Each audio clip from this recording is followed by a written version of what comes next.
We are standing on a planet that is shooting through space, and it's time we started acting like it. We are standing on a planet that is shooting through space, and it's time we started acting like it. Imagine nations with freed imaginations. Imagine nations with freed imaginations. It's time for she who sees the way to seize the day, seize the hour, seize the levers of power, and be the change. A new page, a new stage of drama. We need a movement of movements in the age of Obama, because not even a Messiah could cure this empire. We need all of us to face all of the past and move past it. I ain't gonna study war no more, except in history classes. Globalized liberation, planetize the movement. You can't stop the Earth's revolution. But the snafu was the half who would settle for half-truth. I said the snafu was the half who would settle for half-truth. So I'm at it again with a pad and a pen. Some things deserve to dissolve, and the last shall be first, and vice versa. You are floating on a planet. Act accordingly. Cryosphere melting. Cryosphere melting. 10 trillion tears to a vanishing planet. Earth, dream blossom of the cosmos, silent universe speaking in species. Every cell is intelligent. Every cell is intelligent. Cultivate bioluminescence. The breath is the bridge. Imagine nations with freed imaginations. We are standing on a planet that is shooting through space, and it's time we started acting like it. Globalized liberation, planetize the movement. You can't stop the Earth's revolution. Thank you.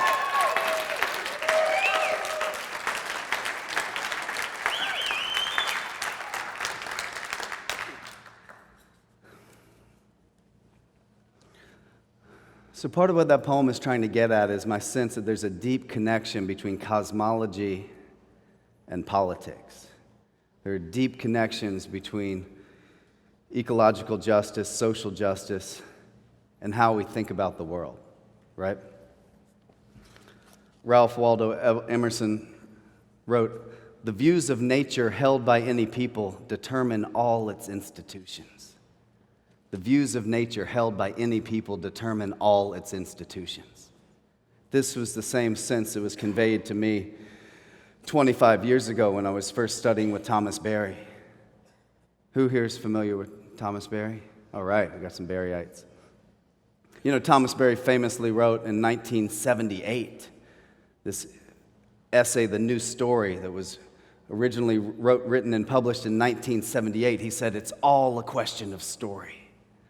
We are in trouble just now because we do not have a good story. We are in between stories. The old story, the account of how the world came to be and how we fit into it, is no longer effective, yet we have not learned the new story." So Thomas Berry introduced me to this concept of cosmology, that at the root of our ecological social issues was our basic worldview, our basic sense of how the world came to be and how we fit into it. That's all that cosmology means. Cosmology, in its most simple definition, of course. I don't need to explain this to the Science and Non-Duality Conference, but just in case there's anybody that walked into the wrong room, get us all on the same page. Cosmology is the study of the universe as a whole, study of the origin and development of the cosmos in its entirety. But cosmology in its broader, richer definition that you might see in philosophy or religion or anthropology, cosmology is the story that a people tell themselves about how the world came to be and how we fit into it. Cosmology is the story that a culture tells, their basic, primary, fundamental sense of the nature of the cosmos. And in Berry's vision, this informs everything about the culture. We think of religion as being so fundamental and primary, but Berry would say even the religions emerge from this fundamental story, this fundamental worldview, this primary cosmology. But certainly the politics, the ethics, the economics, the social structures, the institutions, the educational system, All of this emerges from our fundamental sense of what is the nature of the universe. How did the cosmos come to be? How did it come to be as it is? And how do we as humans fit into it? So if we want to look at the eco-social crises of our time, we need to look at our cosmology. You don't have to look very long before it becomes apparent that we're in a crisis of cosmology. We're in a crisis of cosmology. When you're decimating the only planet, the only context within which you know that humans can survive, you're in a crisis of cosmology. When 49% of marine life has been wiped out since 1970, when half of all wildlife has been extincted since 1970, these are two reports, one just last month from the World Wildlife Fund, one about a year ago.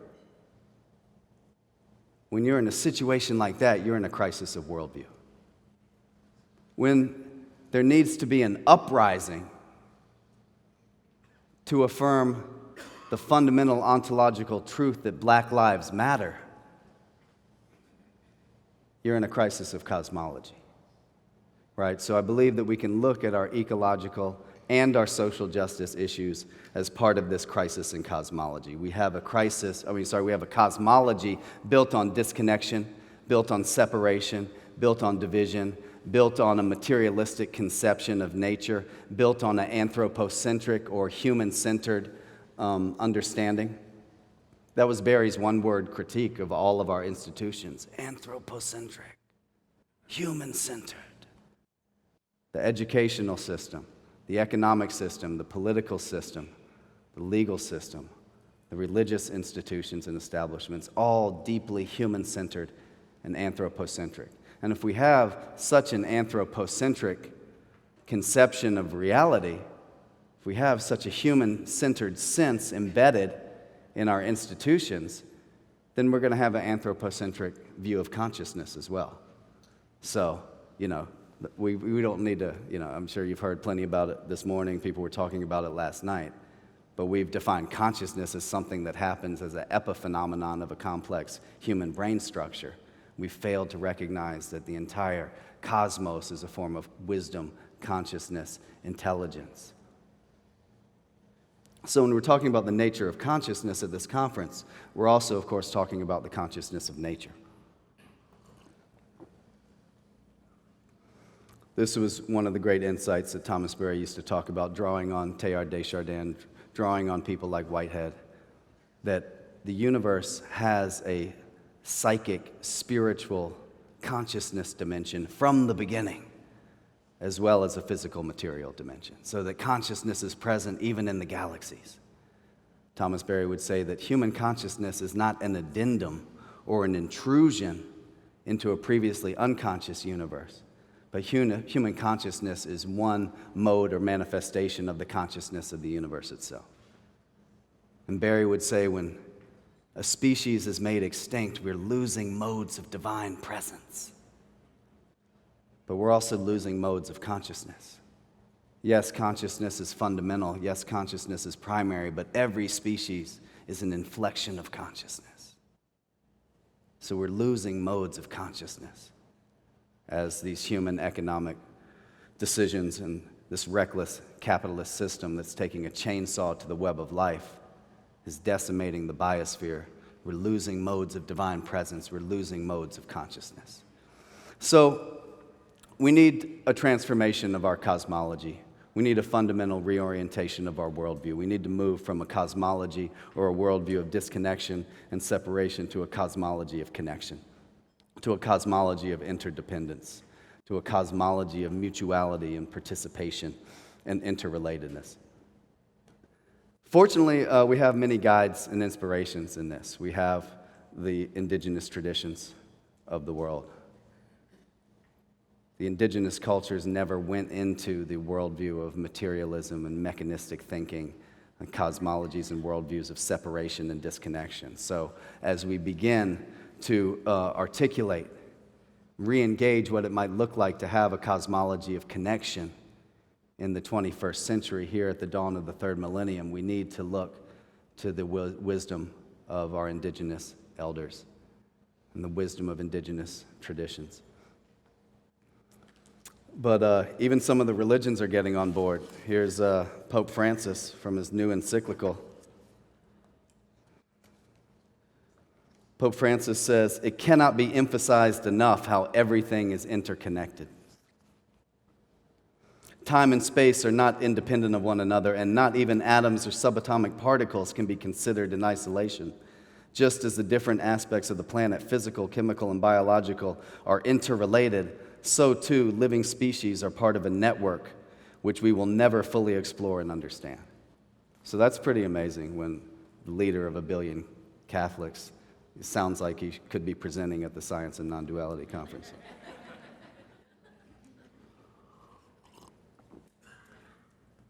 My time with you is short, so let me jump to some of the comments that I want to make on social justice. I think it's very important that we view the connection, that we understand the connections between non-duality and social justice. Interrelatedness is not just an ecological concept, it's not just a cosmological concept, but it has everything to do with social justice. My dear friend Joanna Macy said, "That sense of connectedness with all beings is politically subversive in the extreme." That sense of connection with all beings is politically subversive in the extreme. So it's not just that we can look at our ecological issues as manifestations of a dysfunctional worldview, but we can look at racism, we can look at poverty, we can look at gender injustice, we can look at ableism, we can look at heterosexism and homophobia. All of these are manifestations of a dysfunctional cosmology, a dysfunctional worldview. Now, for a lot of us who are white in a in a white supremacist society, or who are male in a patriarchal society, it can be difficult to break out of the denial. You see, privilege insulates you from not only having to deal with these kinds of injustices, but sometimes even seeing and recognizing these kind of injustices. So this is why, for those of us who have been blinded by privilege, who have been insulated by privilege, and the media doesn't help us in this regard. Our media system is set up to obfuscate the injustices, the immense gap in income between the richest and the millions and billions of poor people. Our education system wants to obfuscate the depth of white supremacy and systemic racism. So let me just bring you a word. This is from Joe Fagan, who is author of over 50 books and is past president of the American Sociological Association. Joe Fagan writes in his book, Systemic Racism, A Theory of Oppression, "From the first decades of colonial America, European Americans have made oppression of non-Europeans basic to the new society. For the first 90% of this country's history, about 350 years, slavery or legal segregation was generally in place. Only for the last 10% or so of our entire history have we been free of slavery and legal segregation. Thus, racial oppression makes the United States very distinctive, for it is the only major Western country that was explicitly founded on racial oppression. Today, as in the past, this oppression is not a minor addition to U.S. society structure, but rather is systemic across all major institutions."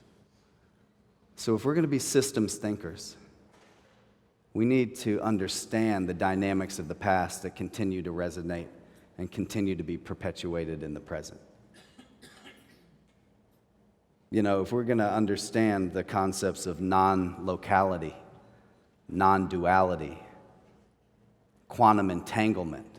Quantum entanglement tells us that we're connected to atoms in the farthest reaches of the universe, but we think we're not connected to the Virginia slave codes of 1705. We think we're not connected to 350 years of racial oppression on this continent. As William Faulkner famously said, the past is not dead, the past is not even past. And there's a spiritual pose that wants to say that's in the past or that's angry.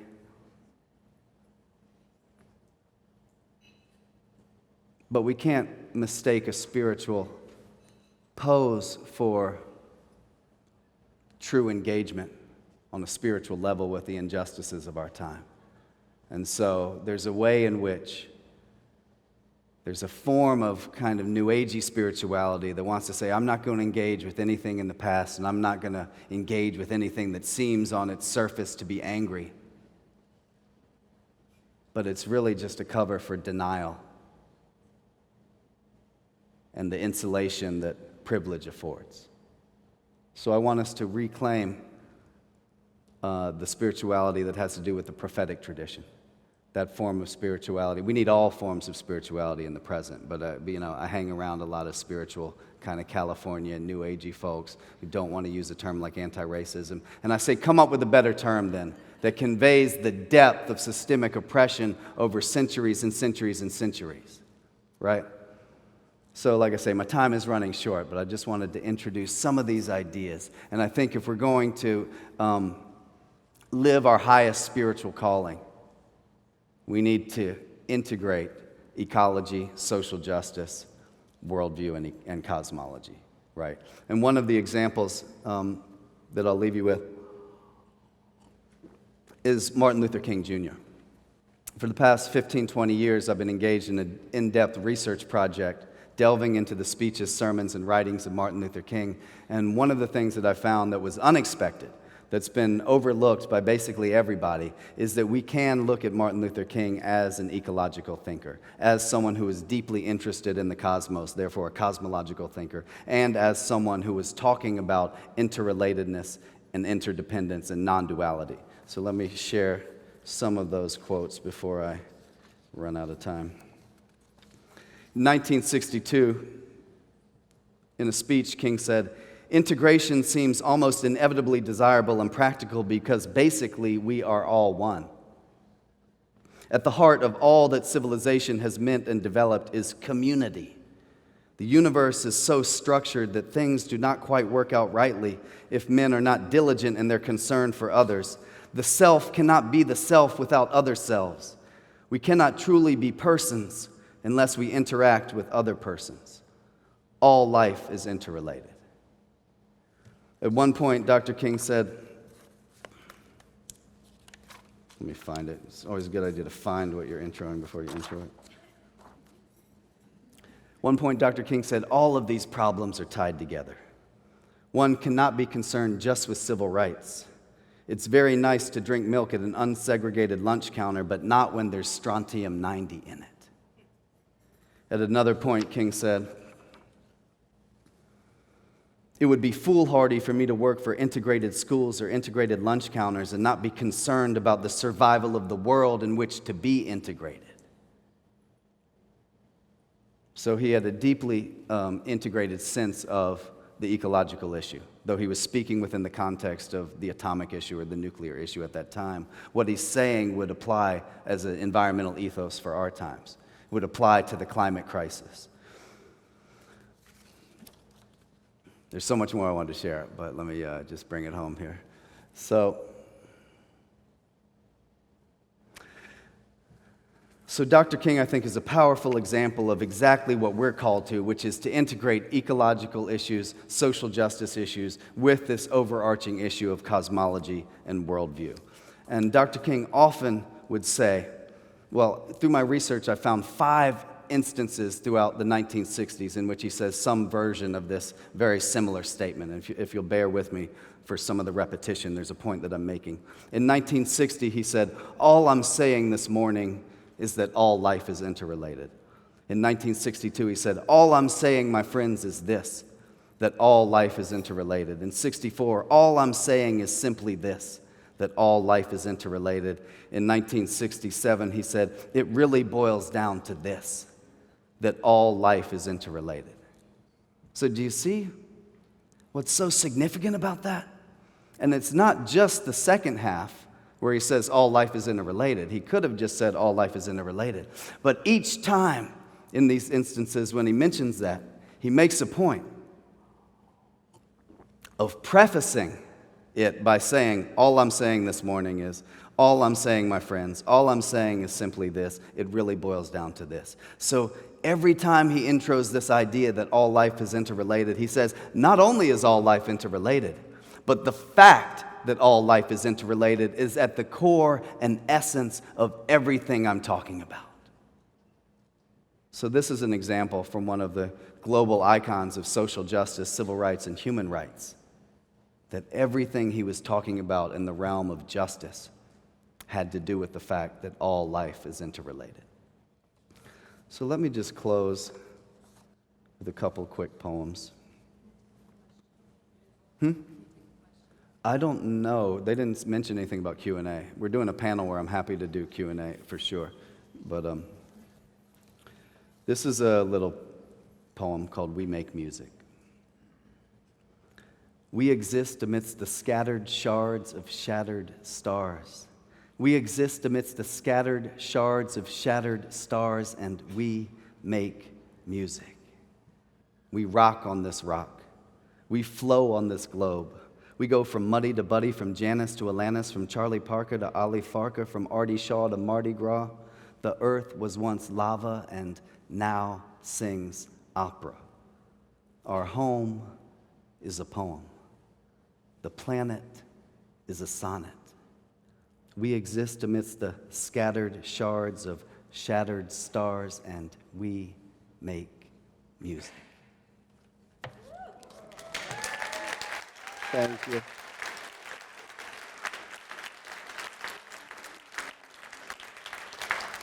And so I'll just leave you with this one last verse in dedication to the Science and Non-Duality Conference and all of the work that all of you are doing and the vision that you hold in your hearts. This is called Revision. Open your eyes. See visions. Imagine a melody infinitely. Listen. A planet of stories with islands of silence. Her curved surface radiates grace. Milky Way blazing in the sky above the city. Speaking in fractals, the stars are telepathic. Wake the poets. Wake the dreamers. Cultivate the tendrils in the vineyard of your heart. Reorient our buildings to the solstice, and from the center of the city, see the stars.